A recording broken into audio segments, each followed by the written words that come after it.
मैंने मकान बनाने के लिए 7.5 लाख रुपया, घर के बर्तन पलंग बच्चों की किताबें खरीदने के लिए 1 लाख रुपया एक्स्ट्रा 8.5 लाख रुपया दिया। हिंदुस्तान का सबसे बड़ा पैकेज है। और मैं आपको ये बात इसलिए कहना चाहता हूँ, जब से हमारी सरकार आई है 2023-24 में 23,000 घर या तो पूर्णतया नष्ट हो गए थे, आंशिक रूप से नष्ट हुए थे। तब से मैंने 7 लाख रुपया रखा था, तो 2 साल में महंगाई भी बढ़ी है तो इसलिए 50,000 रुपया और बढ़ाया। और जिसकी गाय की मृत्यु हो गई है उसको 55,000 रुपया, जिसकी भेड़ बकरी की मृत्यु हो गई है उसको 15,000 रुपया, ये सब चीज़ें बढ़ाई है। और जिसकी दुकान आंशिक रूप से टूट टूट गई है, आराम से टूटी है, उसको हमने 1 लाख रुपया देने की बात की है। तो सब प्रकार से जिसका खेत बह गया है, ये 2 करनाल का हम 10,000 रुपया खेत बहने का पैसा भी देंगे। हमारी सरकार सभी आपदा प्रभावित परिवारों के लिए खड़ी है। जिस आत्मनिर्भर हिमाचल की हमने कल्पना की थी, आप अंदाजा लगाइए, आरडीजी 8-10 हज़ार करोड़ करने के बाद हिमाचल अपने पैरों पर खड़ा हो रहा है, अपने संसाधन बना रहा है, और आपदा प्रभावित परिवारों के लिए कोई पैसे की कमी नहीं है। सर, जेपी नड्डा जी ने एक स्पीच में कहा था कि हिमाचल में भी पेपर लीक हुए हैं, इस पर क्या कहेंगे सर? अब आप बताइए कि मेरे समय में 3.5 साल में कोई पेपर लीक हुआ तो मुझे बताइए।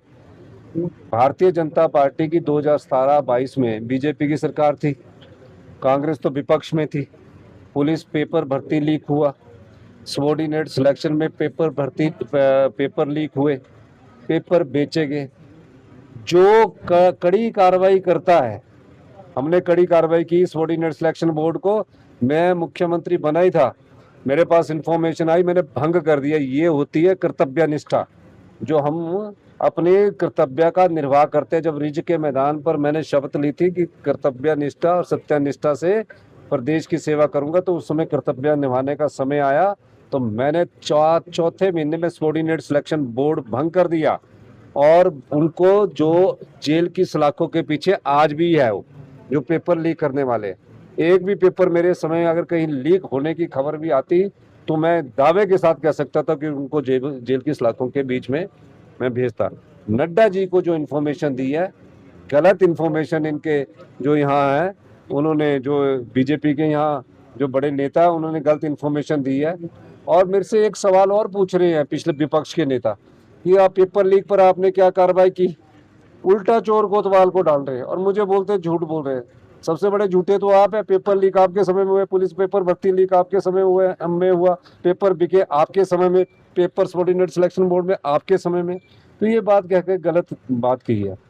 तो ये नड्डा जी को पूरी इन्फॉर्मेशन नहीं थी। सर, जन जी को लेकर एक बात चल रही है, शिक्षा व्यवस्था में क्या सुधार हिमाचल? देखो, हिमाचल प्रदेश में शिक्षा व्यवस्था में व्यापक सुधार हो रहा है। और हमने जो पेपर लीक हुआ उसमें हमने जन जी का, हिमाचल प्रदेश में जन जी क्या बच्चे हमारे, मैं तो उनको हम बच्चे मांगते हैं, 16 से 18 साल वाले हमारे बच्चे हैं। जब उन्होंने अपना संघर्ष किया तो हम उन बच्चों के साथ कैंडल मार्च हमने उनका किया।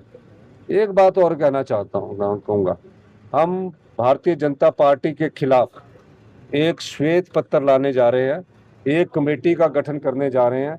जो 3.5 साल में भारतीय जनता पार्टी के समय भ्रष्टाचार हुआ है, जो पेपर लीक हुआ है, वो सब हम अब जनता की अदालत में रखने जा रहे हैं।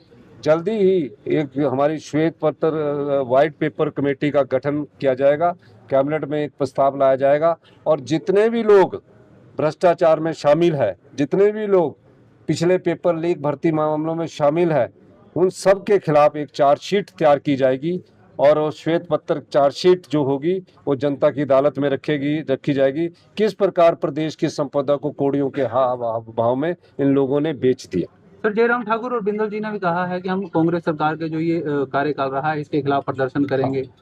हमारे खिलाफ तो प्रदर्शन करो, पहले पांचों गुट इकट्ठे तो हो जाओ।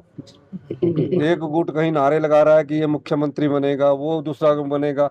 ये लोग सोच के क्या समझे है, ये लोग ये सोच कर चले हैं कि जो हिमाचल की परंपरा है 5 साल में बदल जाती है।